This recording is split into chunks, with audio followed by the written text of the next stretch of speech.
రెండుసార్లు ప్రధాని అయిన నరేంద్ర మోదీ మూడోసారి కూడా ప్రధానిగా ప్రమాణ స్వీకారం చేశారు. ప్రైమ్ మినిస్టర్ ఆధ్వర్యంలోనే కొత్త మంత్రివర్గం కూడా ఏర్పడింది. అయితే రామ్మోహన్ నాయుడు కేబినెట్ మంత్రిగా ఎంపికైన విషయం తెలిసిందే.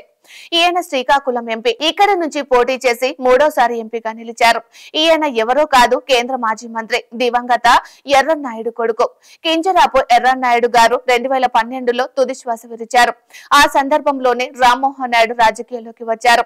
2014లో 2019తో పాటు 2024లో కూడా శ్రీకాకుళం నుంచి పోటీ చేసి ఎంపీగా గెలిచారు. మొదటిసారి ఎంపీగా నిలిచినప్పుడు ఈయన వయసు 26 సంవత్సరాలు మాత్రమే. 10 సంవత్సరాలలో ఇప్పుడు అంటే 36 సంవత్సరాలలో కేంద్ర మంత్రిగా ఎన్నికయ్యారు. అతి చిన్న వయసులోనే కేంద్ర మంత్రి అయిన మొదటి వ్యక్తిగా రామ్మోహన్ నాయుడు ఘనత పొందారు. అయితే ఈయన తెలుగుదేశం పార్టీ ప్రధాన కార్యదర్శిగా పనిచేశారు.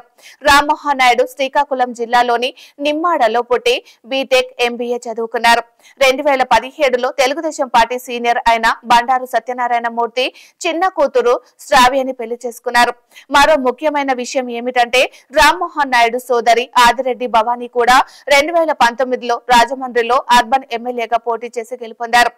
అయితే ఈయన బాబాయ్ కింజరపు అచ్చెన్నాయుడు టెకీల నుంచి శాసనసభ్యుడిగా పోటీ చేసి గెలిచారు. అంతేకాదు ఈయన తెలుగుదేశం ఎంపీ అధ్యక్షుడిగా పదవిలో కూడా ఉన్నారు.